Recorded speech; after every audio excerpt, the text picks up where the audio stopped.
الحمد لله الذي جعلنا في الأرض خليفة وما خلقنا والجن إلا للعبادة. أشهد أن لا إله إلا الله وحده لا شريك له وأشهد أن محمدا عبده وقيمة العقيدة. نصلي ونسلم على سيدنا محمد رسول الله وعلى آله وصحبه ومن والاه ومن تبعه بإحسان إلى يوم القيامة. أما بعد عباد الله أوصيني وإياكم بتقوى الله فقد فاز المتقون. قال الله تعالى في كتابه الكريم: أعوذ بالله من الشيطان الرجيم بسم الله الرحمن الرحيم. سبحان الذي أسرى بعبده ليلا من المسجد الحرام إلى المسجد الأقصى الذي باركنا حوله لنريه من آياتنا إنه هو السميع البصير. الآية صدق الله العظيم وصدق النبي رسوله الكريم ونحن على ذلك من الشاهدين والشاكرين. آمين يا الله يا العالمين. Hadirin jemaah Jumat rahimakumullah, segala puji hanya milik Allah Subhanahu wa taala yang telah memberikan kita beribu nikmat. Di antara ribuan nikmat yang kita rasakan hari ini adalah nikmat iman, nikmat Islam, nikmat sehat dan sempat, sehingga kita dapat berkumpul di masjid ini yang insyaallah penuh dengan berkahnya Allah, penuh dengan rahmatnya Allah, penuh dengan ridhonya Allah Subhanahu wa taala. Salawat dan salam senantiasa tercurah limpah kepada junjungan alam Nabi Muhammad sallallahu alaihi wasallam. Semoga dengan salawat yang kita bawa di dalam ataupun di luar salat kita menjadi wasilah untuk kita dan keluarga mendapatkan syafaatul uzma dari baginda jagan yaumil jaza. Amin ya Allah ya Rabbal alamin. Hadirin jemaah Jumat rahimakumullah, Jumat ini adalah Jumat pertama di bulan Sya'ban. Jangan sampai kita sepelekan bulan Sya'ban, karena kebanyakan orang berfokus di bulan Rajabnya saja. Sebagaimana sabda Nabi bahwa Rajab itu adalah bulannya Allah dan Sya'ban itu adalah syahri, kata Nabi, adalah bulanku, dan Ramadan adalah bulan syahrul ummati, bulannya umatku. Memang di dalam Islam bulan yang suci itu hanya 4. Dimulai dari bulan Dzulqa'dah, Dzulhijjah, Muharram dan Rajab. Ramadan bukan bulan suci, tapi Ramadan adalah sayyidus syuhur yang derajat kesuciannya, derajat kemuliaannya lebih suci daripada bulan-bulan yang lain. Maka apabila kita di bulan kemarin hadirin, di bulan Rajab kemarin kita bermunajat kepada Allah, Allahumma barik lana fi Rajab wa Sya'ban wa ballighna Ramadan. Ya Allah, berkahi kami di bulan Rajab, karena Rajab ada momentum Isra dan Mi'rajnya baginda Nabi. Maka bulan Rajab menjadi berkah, menjadi istimewa, bahkan salah satu dari 4 bulan suci. Wa Sya'ban, dan bulan Sya'ban menjadi berkah juga karena diapit antara bulan Rajab yang berkah, bulan Rajab yang suci. Demikian setelah bulan Sya'ban adalah bulan Ramadan yang kita tunggu-tunggu, sehingga kita berdoa, wa ballighna ya Allah, sampaikan kami pada bulan Ramadan. Mudah-mudahan kita pun ditakdirkan, diizinkan Allah untuk sampai pada bulan Ramadan. Yang ingin kita pertanyakan adalah hadirin, karena hari ini Jumat ini kita masuk pada bulan Sya'ban, lantas apa yang kita kerjakan di bulan Rajab kemarin, sehingga apa yang kita persiapkan di hari ini untuk menyambut bulan Ramadan yang akan datang. Ketika kita paham bahwa bulan Rajab itu momentumnya Isra dan Mi'rajnya baginda Nabi, sudah sampai mana kita mengevaluasi sholat kita dari sekian usia yang hari ini kita dapatkan. Mungkin di antara kita ada yang lebih dari 20 tahun, 30 tahun, 40 tahun. Lantas di usia kita hari ini, berapa persen kita paham bacaan sholat yang kita baca? Jangan-jangan Al-Fatihah pun tidak paham. Maka untuk mengambil hikmah dari bulan Rajab, Isra adalah peristiwa diperjalankannya baginda Nabi asra bi 'abdihi, hambanya, bahwa Allah subhanahu, Allah yang maha suci, subhanalladzi asra, yang telah memperjalankan baginda Nabi 'abdihi, hambanya, ruh dan jasadnya. Ini adalah ujian keimanan kita hadirin. Bukan berarti kita tidak usah memperdebatkan, kita tidak dalam tahapan atau konteks memperdebatkan apakah baginda Nabi itu berangkat dari Masjidil Haram ke Masjidil Aqsa dengan ruhnya saja atau dengan jasadnya juga. Karena abdun di situ adalah penegasan bahwa ruh dan jasadnya baginda Nabi. Sehingga peristiwa ini menjadi ujian keimanan kita. Kalau kita beriman, maka kita pun akan iman dengan peristiwa Isra dan Mi'raj Nabi. Yang perlu kita tekankan adalah hadirin, ketika sudah sampai di Baitul Maqdis, Mi'raj itu bukan naik, tapi Mi'raj berasal dari kata a'raja. A'raja di dalam hadis Muslim, di dalam hadis Al-Bukhari dijelaskan secara gamblang bahwa hadis ini adalah hadis sahih dan mutawatir, tidak diragukan lagi kualitasnya. Yang lafaz kita pahami adalah summa a'raja bi ila sama'i dunya. Maka a'raja yang dimaksud adalah kata kerja. Siapa yang a'raja, siapa yang mengangkat baginda Nabi adalah Allah melalui perantara malaikat Jibril. Ila sama'i dunya, ke langit dunia, bertemulah dengan Nabi Adam. Yang ingin kami sampaikan bahwa a'raja yang dimaksud adalah kata kerja. Sehingga mi'rajun itu pada hakikatnya ditinjau dari morfologi bahasa adalah isim alat. Kalau isim alat maka mi'rajun adalah alat naik. Di dalam redaksi hadis yang lain, Abu Sa'id Al-Khudri bukan a'raja tapi as'adani ila sama'i dunya. Maka naik yang dimaksud adalah peristiwa. Mi'raj adalah alat naiknya. Sehingga kalau Nabi Muhammad SAW naik dari langit pertama, kedua, ketiga, keempat, kelima, keenam sampai ketujuhnya, bertemu dengan Baitul Ma'mur, ada Ka'bah di langit ketujuhnya, ada Nabi Ibrahim di sana hadirin. Maka setelah Nabi Muhammad naik ke Sidratil Muntaha bertemu dengan Allah, menjemput sholat dari 50 menjadi 5 waktu sholat. Kalau beliau bisa sampai kepada Allah, lantas para ulama berpendapat as-sholatu mi'rajul mu'minin. Sholat itu adalah mi'rajnya, alat naiknya orang-orang yang beriman. Kalau kita beriman dan kita ingin bertemu dengan Allah, maka alat kita adalah sholat. Bagaimana kita mau bertemu dengan Allah? Toh yang kita baca tidak kita pahami. Maka yang paling penting kita evaluasi hari ini adalah berapa persen bacaan sholat yang kita pahami. Sehingga ketika sampai kita di bulan Ramadan yang didamba-dambakan, yang akan kita laksanakan sholat-sholat sunnah-sunnah yang akan dilipat gandakan pahalanya, hadirin, betapa indahnya kalau kita paham bacaan sholatnya. Kemudian hadirin jemaah Jumat rahimakumullah, di dalam Quran surah Al-Mu'minun ada 2 kategorisasi orang yang sholat. Yang pertama, alladzina hum fi sholatihim khashi'un. Mereka adalah orang yang khusyuk di dalam sholatnya.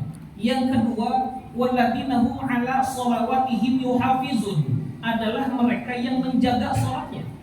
Jadi sholat tidak hanya kita lakukan, tapi diawali dengan menjaga kuantitas sholat. Yang tidak kita lewatkan satu sholat pun, kita naikkan tingkatnya menjadi menjaga kualitas sholat, sholat yang khusyuk.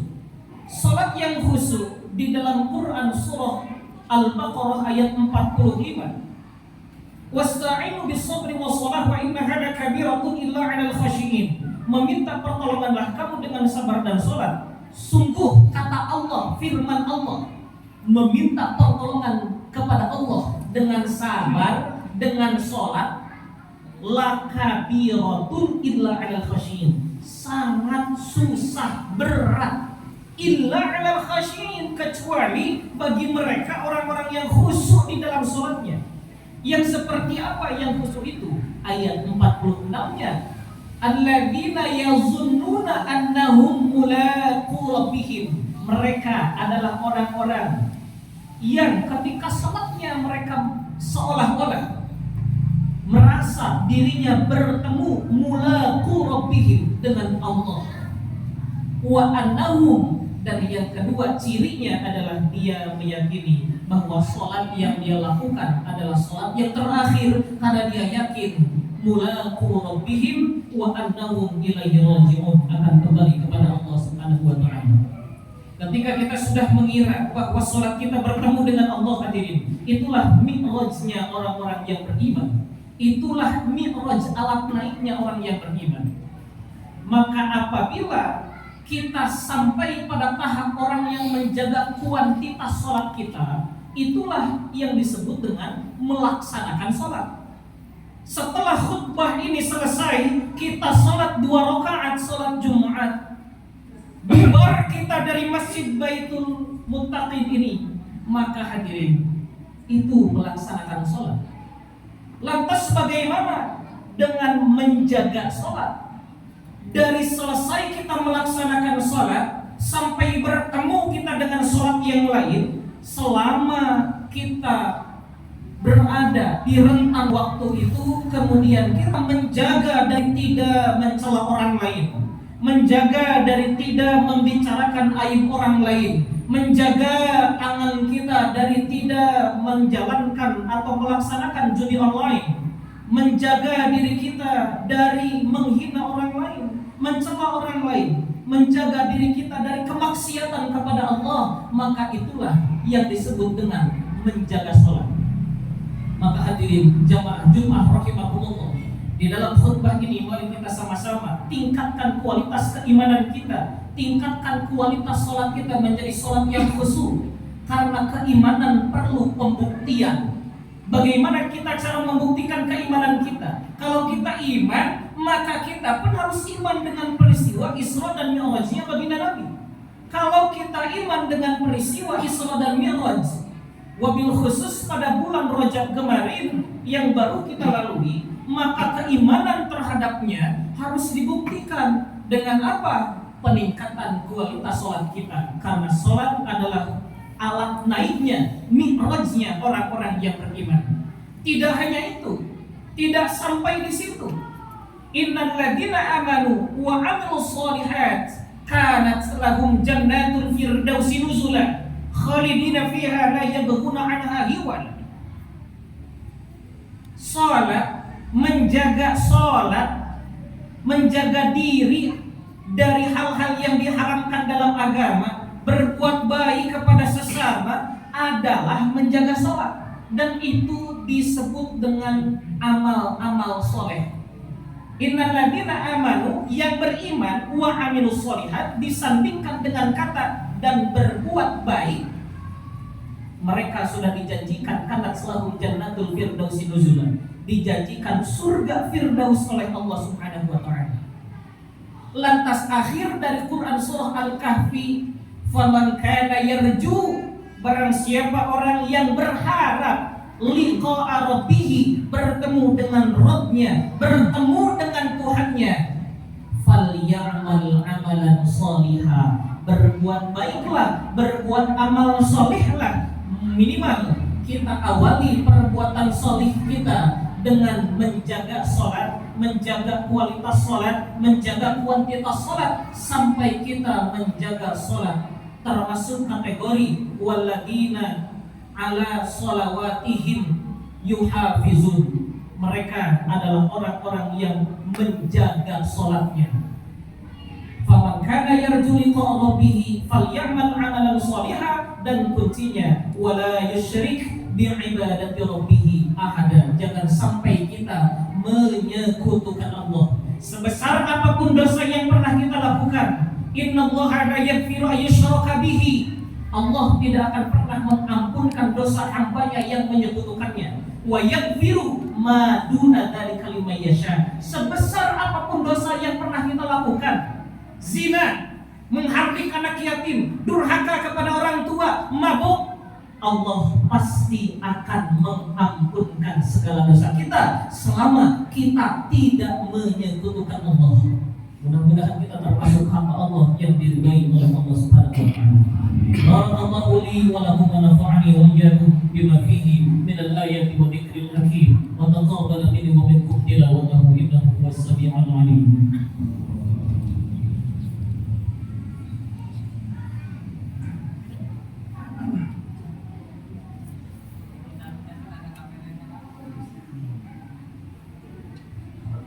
الحمد لله حمدا طيبا كثيرا مباركا فيه. اللهم صل على سيدنا محمد وعلى ال سيدنا محمد صلاة دائمة مقبولة تؤدي بها عن حقه العظيم وعلى آله وصحبه أجمعين ومن تبعهم بإحسان إلى يوم الدين. أما بعد عباد الله أوصيكم وإياي بتقوى الله فقد فاز المتقون. قال الله تعالى في قرآنه الكريم: أعوذ بالله من الشيطان الرجيم بسم الله الرحمن الرحيم إن الله وملائكته يصلون على النبي يا أيها الذين آمنوا صلوا عليه وسلموا تسليما. اللهم صل على سيدنا محمد وعلى آل سيدنا محمد وسلم رضي الله تعالى عن كل صحابة رسول الله أجمعين والحمد لله رب العالمين حمدا شاكرين حمدا ناعمين حمدا يوفي نعمه ويكافي مزيده. يا ربنا لك الحمد كما ينبغي لجلال وجهك عظيم سلطانك. ربنا ظلمنا أنفسنا وإن لم تغفر لنا وترحمنا لنكونن من الخاسرين. ربنا اغفر لنا ذنوبنا وذنوب والدينا وارحمهما كما ربيانا صغارا. اللهم اغفر للمسلمين والمسلمات والمؤمنين والمؤمنات الأحياء منهم والأموات برحمتك يا أرحم الراحمين. اللهم إنا نسألك بأننا نشهد أنك أنت الله لا إله إلا أنت الأحد الصمد الذي لم تلد ولم تولد ولم تكن لك كفوا أحد. اللهم إنا نسألك سلامة في الدين وعافية في الجسد وزيادة في العلم وبركة في الرزق وتوبة قبل الموت ورحمة عند الموت ومغفرة بعد الموت. اللهم هون علينا في سكرات الموت ونجاة من النار والعفو عند الحساب. ربنا آتنا في الدنيا حسنة وفي الآخرة حسنة وقنا عذاب النار. سبحانك ربك رب العزة عما يصفون وسلام على المرسلين والحمد لله رب العالمين.